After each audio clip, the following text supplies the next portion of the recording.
मुखिया जी, आपकी पत्नी ठकुराइन बालकनी से गार्डन में आ गिरी।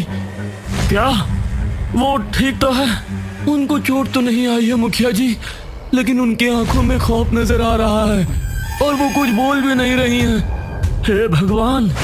ये सुनकर सभी गांव के लोग और तांत्रिक बाबा जी मुखिया जी के साथ हो लिए। सभी घर पहुंचे तो ठकुराइन पलंग पर पड़ी थी। ठकुराइन, क्या हुआ आपको? हमें कुछ तो बताइए। मुखिया जी को सामने पाकर ठकुराइन उनसे लिपट गई। जी।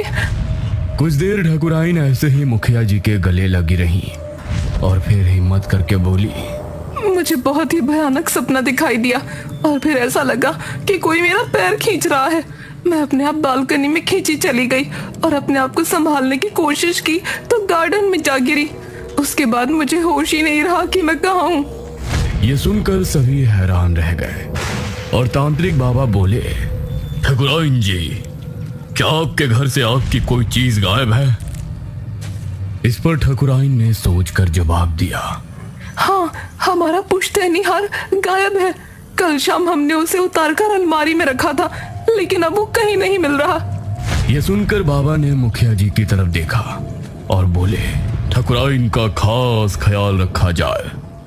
लगता है किसी ने कुएं से अपनी ख्वाहिशें मांगी है और उसने ठकुराइन के हार को कुएं में डालकर इनकी जान का सौदा किया है। यह सुनकर सभी लोग डर गए। ठकुराइन के चेहरे पर आया खौफ और ज्यादा बढ़ गया और मुखिया जी की आंखों से आंसू निकल पड़े। मैं आपको कुछ नहीं होने दूंगा ठकुराइन, कुछ नहीं होने दूंगा। अब फिर से गांव में डर का माहौल छा गया था। ठकुराइन की सुरक्षा में मुखिया जी ने कई आदमी लगा दिए थे। रात होने पर सभी अपने अपने घरों में घुस गए थे। मैं भी दादाजी के साथ बरामदे में ही बैठा सोच में डूबा था। रोहन बेटा, तुम क्या सोच रहे हो? अब कुछ नहीं दादाजी, बस मैं दादाजी को और परेशान नहीं करना चाहता था, इसलिए मैंने उनको नहीं बताया कि मुझे कोई आवाजें सुनाई देती हैं। रात होने पर जब मैं पलंग पर गया तो फिर से मुझे वो आवाज सुनाई दी। रोहन, आ जाओ रोहन, मैं तुमको जंगल घुमाऊंगी। इस बार अपने साथ हल्दी की गांठें मत लाना। यह आवाज सुनकर मैं दबे पांव घर से बाहर निकला और जंगल की तरफ रवाना हो गया। वो औरत मुझे नजर आई और इस बार भी मैं चुपचाप उसके पीछे हो लिया।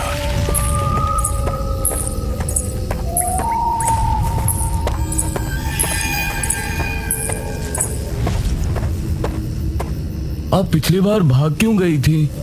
आप हल्दी की गांठों से क्यों डरती हो? अगर जंगल घूमना चाहते हो तो चुपचाप मेरे साथ चलते रहो।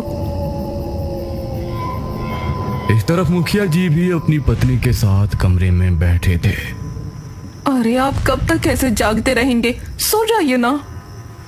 नहीं, आज मुझे नींद नहीं आएगी। तुम्हारी जान खतरे में है। ठीक है मेरे पति देव, मैं भी देखती हूँ अब कब तक मेरे लिए जागते रहते हैं। इस तरफ मैं कुंड के सामने बैठ चुका था। अब तुम अपनी आंखें बंद कर लो। उसके कहने पर मैंने मेरी आंखें बंद की और फिर उसने मेरे कंधों पर हाथ रखकर मंत्र पढ़े। काफी देर तक मंत्र पढ़ने के बाद वो मुझसे अलग हुई। अब तुम आंखें खोल सकते हो। मैंने आंख खोली तो पाया कि सामने एक मटका रखा हुआ है। इस मटके को उठाओ और मेरे साथ आओ। लेकिन आपने तो कहा था कि विधि करने के बाद मैं झरने पर जा सकता हूँ और पेड़ों पर भी चढ़ सकता हूँ। वो तो तुम कर सकते हो रोहन, लेकिन इसके पहले तुमको मेरा एक काम करना पड़ेगा। मैं तुम्हारे लिए इतना कर रही हूँ, क्या तुम मेरा काम नहीं करोगे? यह सुनकर अब मुझे थोड़ा सुकून मिला। यही तो मैं जानना चाहता था। ऐसा कौन सा काम है जिसके लिए वो मुझे आवाजें लगाया करती थी? कौन सा काम था? जिसके लिए उसने सिर्फ मुझे चुना। मैंने मटका उठाया और उसके साथ हो लिया। अब वो मुझे अंधेरे जंगल की तरफ ले जाने लगी। मैं भी उसके पीछे चुपचाप चल रहा था और कुछ कदम ही चलने के बाद मैंने देखा कि वो कुआं ठीक हमारे सामने है। कुएं के पास पहुंचकर उसने मटकी को कुएं की बाउंड्री पर रखा। क्या मुझे यहाँ पानी भरवाने लाई हो? सब पता चल जाएगा, अभी तुम अपनी आंखें बंद करो। उसके कहने पर मैंने झट से अपनी आंखें बंद कर ली। दूसरी तरफ ठाकुराइन आराम से मुखिया जी के पास सो रही थी। मुखिया जी की भी अब आंख लग गई थी। तभी उसकी ओढ़ी हुई चादर अपने आप खिसकने लगी। उसके बाद किसी ने जोरों से ठाकुराइन का पैर खींचा। उसकी आवाज सुनकर मुखिया जी नींद से जागे। ठाकुराइन! मुखिया ने जल्दी से अलमारी से एक माला उठाई जो हल्दी की गांठों की बनी थी। ठाकुराइन अपने आप घसीटते हुए घर से बाहर निकली। मुखिया उसके पीछे भाग रहा था। वह जंगल के अंदर पहुंचने ही वाली थी। इसके पहले ही मुखिया ने उसके हाथ को पकड़ा और झट से उसके गले में माला डाल दी। तभी एक आवाज फिजा में गूंजी। तुम ठीक तो हो? जी मैं ठीक हूँ। मुखिया ठाकुराइन को फिर से घर ले गया। अब तुम अपनी आंखें खोल सकते हो। मैंने मेरी आंखें खोली तो उस मटके का मुंह कपड़े से ढका हुआ था। हाँ, उठाओ इसे और मेरे साथ चलो। इस बार तुमको आगे चलना है, रास्ता मैं बताऊंगी। मैंने उस मटकी को उठाया जो काफी भारी लग रही थी और उसके बताए रास्ते पर आगे बढ़ने लगा। काफी देर चलने के बाद मैं एक गुफा पर पहुंचा। इसके अंदर चलो।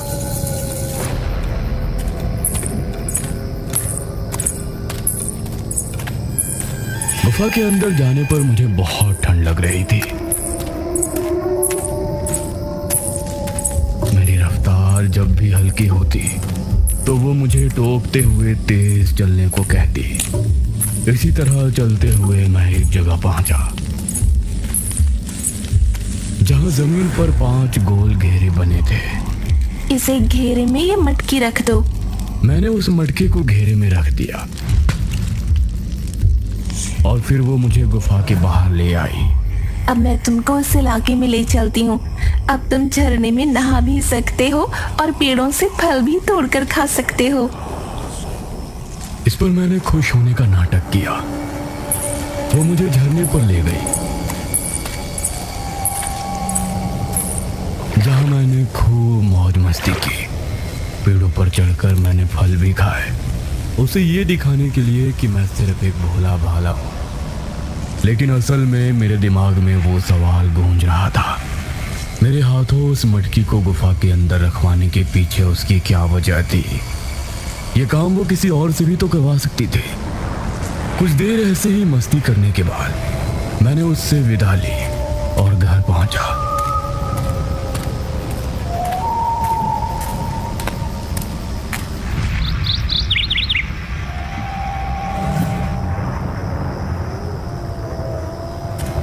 इसी तरह से रोजाना वो मुझे बुलाती और एक घेरे में एक मटकी रखवाती। अब 3 रातें पूरी हो गई थी और 3 मटके गुफा में पहुंचाए जा चुके थे। मेरे मन में अब ये जानने की जिज्ञासा थी कि उन मटकों में ऐसा क्या होता है जो वो मुझे नहीं बताती। अपनी आंखें बंद कर लो। उस रात मैंने मेरी सिर्फ एक ही आंख बंद की जो उसकी तरफ थी और दूसरी खोली रखी। उसने मंत्र पढ़ना शुरू किया और तब मैंने एक बेहद डरावना दृश्य देखा। आज रात मटके को उठाते हुए मुझे अजीब सा डर लग रहा था, लेकिन मैंने उसे जाहिर नहीं होने दिया।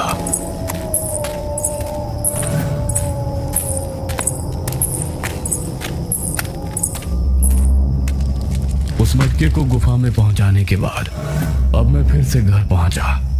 लेकिन अब मुझे कुछ भी छिपाना ठीक नहीं लग रहा था। दादाजी, मुझे आपको कुछ बताना है। क्या हुआ रोहन?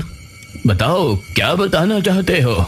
मैंने दादाजी को अब आवाजों से लेकर सारी बात कह सुनाई, जिसे सुनकर दादाजी ने मुझे एक थप्पड़ लगाया।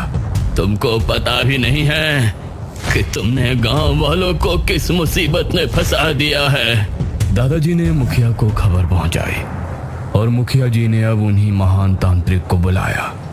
वह कुर्सी पर विराजमान थे और मैं किसी मुजरिम की तरह उनके सामने खड़ा था।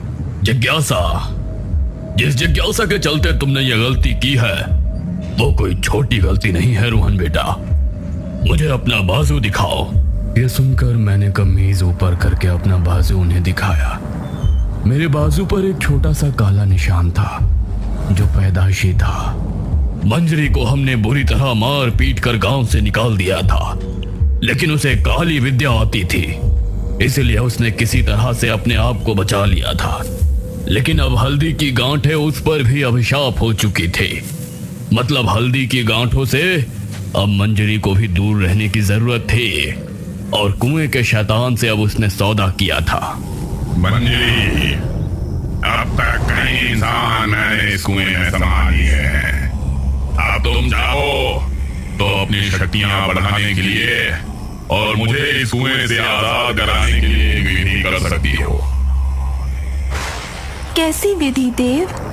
तुमको वो बच्चा ढूंढना है जिसके बाजू पर एक काला निशान है। उस बच्चे के जरिए तुमको एक विधि करनी है। उस विधि का तरीका ये है, तुमको उस बच्चे को किसी भी तरह कुएं पर लेकर आना है। उस बच्चे के हाथों उस गुफा में लेकर जाना है जहां तुम अपनी तंत्र विद्या करती हो। तो एक महामंत्र पढ़ने के बाद तुम्हारे और मेरे ऊपर से हल्दी की गांठों का अभिशाप हट जाएगा और फिर हम दोनों और शक्तिशाली हो जाएंगे। ये गांव वाले फिर हमसे किसी भी तरह से बच नहीं पाएंगे। मैं ऐसा जरूर करूंगी देव, जरूर करूंगी। ये सुनकर सभी गांव वाले हैरान रह गए और मेरा तो मानो खून ही जम गया था। इसका मतलब उसने मेरे जरिए अपनी आधी से ज्यादा विद्या को पूरी कर लिया है। हाँ, लेकिन घबराने की जरूरत नहीं है। तुम अभी भी अपनी गलती सुधार सकते हो। तांत्रिक बाबा मुझे कुटिया में ले गए और मुझे अकेले में कुछ समझाया।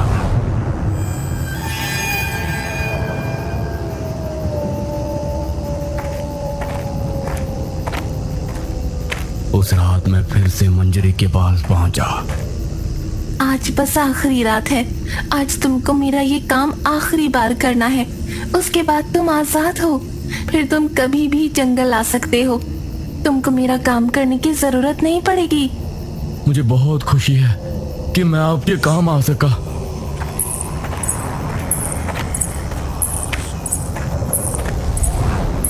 उस रात भी मैं हाथ में मटके लिए गुफा में पहुंचा। मैंने आखिरी 5वें घेरे में मटके को रखा और जमीन पर बैठ गया। उसके बाद वो जमीन पर बैठी और आंखें बंद करके मंत्रों का जाप करने लगी। हाँ, यही सही मौका है। मैं अपनी जगह से उठा और मटका उठाकर गुफा के बाहर फेंक दिया। ऐसा करने से ना जाने उसे क्या दर्द हुआ। वो चीखती हुई अपनी जगह से उठ गई। ये क्या कर रहा है तू? मैंने जल्दी से बाकी मटके भी उठाए और गुफा के बाहर फेंक दिए।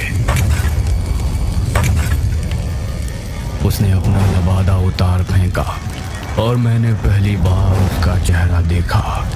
गुस्से की वजह से मानो उसकी आंखों में अंगारे दहक रहे थे। वो मुझ पर झपटी। इस हाथापाई में उसके बाल खुल गए और मैं उसे धक्का देकर बाहर भागा। नहीं बचेगा तू, नहीं बचेगा। वो मेरे पीछे भागी। मैं एक बरगद के पेड़ के नीचे पहुंचा।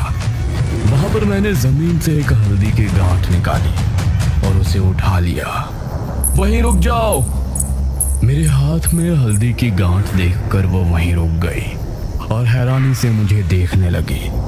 अब मुझे वो दृश्य याद आया जब मैं बाबा के साथ कुटिया में गया था। जिस तरह वो शैतान हल्दी की गांठों से डरता है, उसी तरह मंजरी भी हल्दी की गांठों से डरती है। उन मटकों को वो खुद नहीं छू सकती, उन्हें सिर्फ तुम ही छू सकते हो। ऐसे में तुम ही हो जो उसे उसके इरादों में कामयाब होने से रोक सकते हो। बाबा, मैं करूंगा। मैं उस गुफा के अंदर जाकर अभी उन मटकियों को बाहर निकाल देता हूं। नहीं रोहन, ऐसा नहीं करना। उन मटकियों को गुफा में रखने का और बाहर निकालने का मुहूर्त सिर्फ मध्य रात्रि का ही है। उस समय वो भी तुम्हारे साथ होगी। ऐसे में तुम एक काम कर सकते हो, तुमको बहुत चालाकी से काम लेना होगा। मैं दिन में गुफा के अंदर तो नहीं आ सकता, लेकिन एक काम कर सकता था। मैं हल्दी की गांठ लिए दिन में यहाँ आया और मैंने इस बरगद के पेड़ के नीचे यह हल्दी की गांठ छिपा दी। इसके बाद मेरा यहाँ आना और मटकियों को गुफा से बाहर निकालना, वो सब मेरे प्लान का हिस्सा था। अब तुम मेरा कुछ नहीं बिगाड़ सकती। फिलहाल तो मैं जा रही हूँ, लेकिन मैं तुझसे बदला जरूर लूंगी, नहीं छोड़ूंगी तुझे। यह कहकर वो बिजली की रफ्तार से वहां से चली गई और उसके जाते ही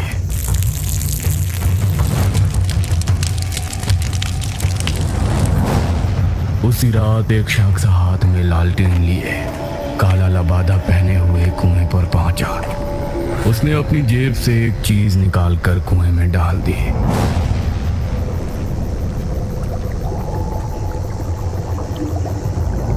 और फिर लालटेन को कुएं में फेंककर वहां से भाग निकला। मैं गांव पहुंचा और मैंने पूरी घटना उन्हें कह सुनाई। रोहन बेटा, तुमने बहुत बहादुरी वाला काम किया है। अब वादा करो कि कभी जंगल नहीं जाओगे। लेकिन अभी खतरा टला नहीं है। मंजरी जिंदा है और कुएं का शैतान भी। इस पर मैं मुस्कुराया और बोला, तांत्रिक बाबा, मैं चाहता हूं कि आप सभी मेरे साथ कल रात कुएं पर चले। ये सुनकर सभी हैरान रह गए। ये क्या कह रहे हो तुम रोहन? दादाजी, बस एक बार मेरी बात मान लीजिए, मुझे आप सभी को कुछ दिखाना है। ठीक है रोहन बेटा, तुम हमें जो भी दिखाना चाहते हो हम जरूर देखेंगे, लेकिन कुएं के करीब कोई नहीं जाएगा। अगली रात सभी गांव वाले मेरे साथ जंगल पहुंचे और सभी कुएं के इर्द गिर्द खड़े हो गए। कुएं के अंदर से अजीब सा धुआं निकला, लेकिन काफी लोग थे, इसलिए कोई भी डर कर नहीं भागा। उस समय मंजरी गुफा के अंदर कुंड के सामने बैठी हुई मंत्र उच्चारण कर रही थी। तभी जोरों की हवा चली और कुंड की आग बुझ गई। ये क्या हुआ? तभी किसी अदृश्य शक्ति ने उसका पैर खींचा और वो घसीटने लगी। ये क्या कर रहे हैं आप? मेरे देव! मंजरी बुरी तरह से घसीट रही थी। गांव के सभी लोग कुएं के पास खड़े थे। उन्होंने मंजरी को कुएं की तरफ आते देखा तो हैरान रह गए। अरे ये तो मंजरी है। मंजरी ने कुएं पर आकर बाउंड्री को कसकर पकड़ लिया। मंजरी आंटी, कल रात आप जब मेरा गला दबा रही थी तो मैंने आपके कान की बाली उतार ली थी और फिर कल ही मैंने उस बाली को कुएं के अंदर डालकर अपनी ख्वाहिश मांगी कि कुएं का शैतान आपको अपने अंदर खींच ले और उसके बाद ये कुआं हमेशा के लिए शैतान से मुक्त हो जाए। ये सुनकर मंजरी के साथ सभी गांव वाले भी हैरान रह गए। मंजरी चीखती हुए कुएं के अंदर जा गिरी और फिर चारों तरफ सन्नाटा छा गया। तभी कुएं के अंदर से काला धुआं निकलकर ऊपर आसमान में चला गया। रोहन बेटा, तुमने पूरे गांव को खतरे से बचा लिया। पूरे गांव को। तुम बहुत बहादुर हो। मुझे तुम पर गर्व है बेटा। दादाजी ने फक्र से मुझे गले लगा लिया। सभी गांव वाले अब बहुत खुश थे, क्योंकि उस रात के बाद से कुएं का खौफ हमेशा के लिए खत्म हो गया।